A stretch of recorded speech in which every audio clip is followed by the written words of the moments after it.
आज हम बात कर रहे हैं कि चंद्रमा को किन छोटे छोटे उपायों से सरलता से मजबूत कर सकते हैं। सबसे पहले ये जानते हैं कि चंद्रमा के लाभ क्या हैं और चंद्रमा को मजबूत करने की जरूरत क्या है। देखिए, चंद्रमा पृथ्वी पर सबसे ज्यादा असर डालता है और इसीलिए उपग्रह होने के बावजूद ज्योतिष में इसे पूर्ण ग्रह का दर्जा दिया गया है। चंद्रमा हमारे मन को और हमारी सोच को सीधा प्रभावित करता है। चंद्रमा से व्यक्ति को जीवन में शांति मिलती है, यश मिलता है और प्रतिष्ठा मिलती है। चंद्रमा अगर कुंडली में कमजोर है, गड़बड़ स्थिति में है, तो व्यक्ति के मन की स्थिति खराब हो जाती है और व्यक्ति जीवन में कदम कदम पर मानसिक परेशानियां झेलता है।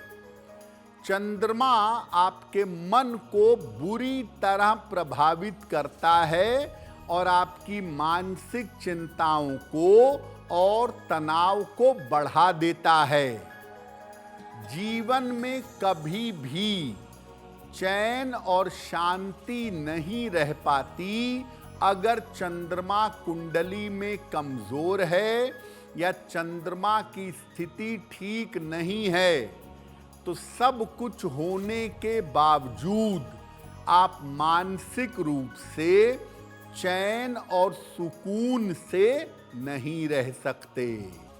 देखिए, आपका जो खान पान है वो ग्रहों पर और आपके सोच पर सीधा प्रभाव डालता है। तो आप अपने खान पान में कैसे बदलाव करें जिससे आपका चंद्रमा बेहतर हो। खाना अपना हमेशा सात्विक रखें, पवित्र रखें और सफेद चीजों का भोजन में प्रयोग करें। दूध, दही आदि का प्रयोग करना अच्छा होगा।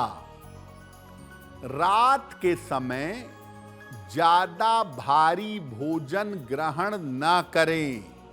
रात में गरिष्ठ भोजन ग्रहण करना बेहतर नहीं होगा। खाने में दूध से बनी हुई चीजें, दूध, पनीर, मक्खन, दही, इनका प्रयोग अवश्य करें।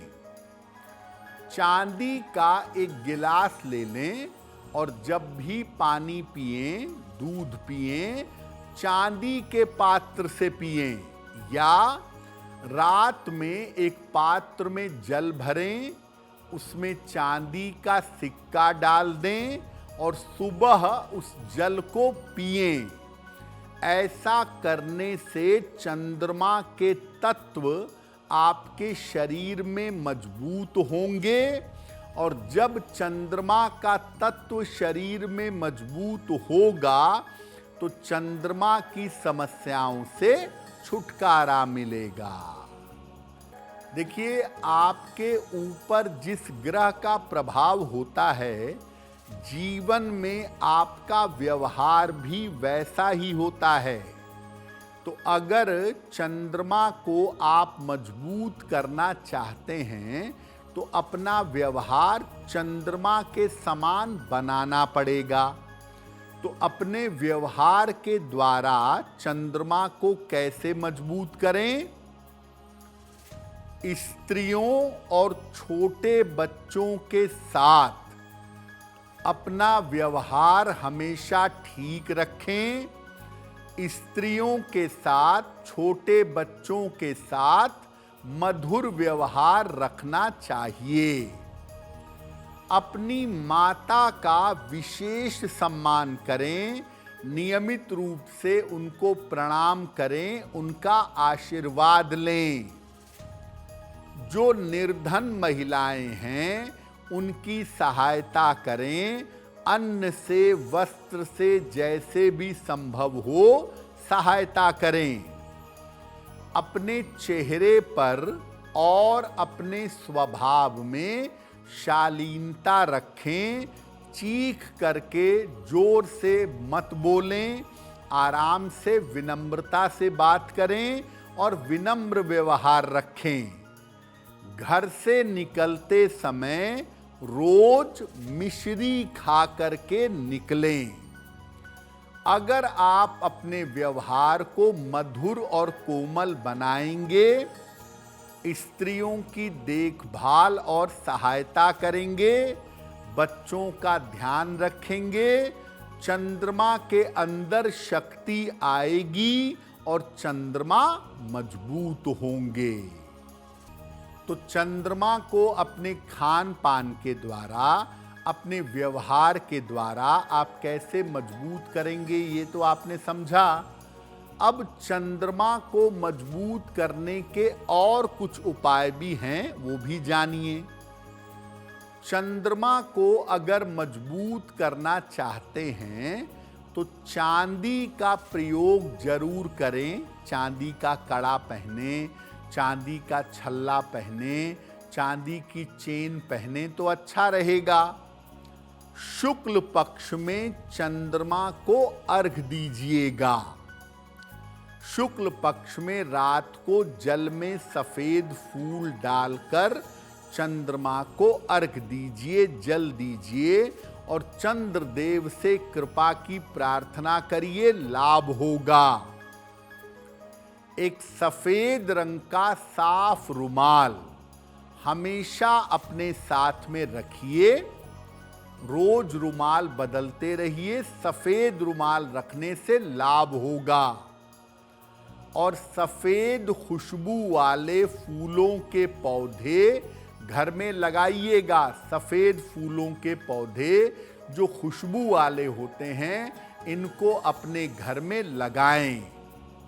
और जितना मौका मिले, जितना अवसर मिले, भगवान शिव की अगर आप उपासना करें, शिव जी को जल चढ़ाएं, शिव मंत्र का जप करें, तो ऐसा करने से भी चंद्रमा को शक्ति मिलेगी और चंद्रमा अनुकूल होगा। देखिए, किसी भी व्यक्ति को जीवन में मानसिक समस्या है या कोई व्यक्ति बहुत ज़्यादा चिंता करता है या किसी व्यक्ति का दिमाग हर समय चलता रहता है, उसे सपने भी बुरे बुरे आते हैं, नींद भी बार बार टूटती है, अगर इस तरह की दिक्कत है जो मन को बुरी तरह प्रभावित करती है, तो निश्चित रूप से इसके पीछे चंद्रमा की गड़बड़ी है। और अगर चंद्रमा की गड़बड़ी है तो कालांतर में आगे चलकर ये डिप्रेशन का कारण भी बन सकता है। ये समस्या जटिल हो सकती है। तो शुरुआत में ही इससे निपटने के लिए आपको चंद्रमा को बैलेंस करना होगा। सलाह लेकर मोती या एक पन्ना धारण करना चाहिए और भगवान शिव की यथाशक्ति पूजा करें। और चंद्रमा के कष्टों से बचने के लिए महीने में 2 एकादशी आती है, दोनों एकादशी का उपवास रखें। अगर आप ऐसा करना शुरू करें तो चंद्रमा की खराब स्थिति से आपको छुटकारा मिलेगा और आपकी मेंटल स्ट्रेंथ बेहतर हो जाएगी। अगर आप मुझसे जुड़ करके अपनी समस्याओं का समाधान चाहते हैं और चाहते हैं कि आपकी समस्याओं को ज्योतिष के माध्यम से सुलझाया जाए, तो आप हमसे संपर्क कर सकते हैं, जुड़ सकते हैं एस्ट्रो तक पर।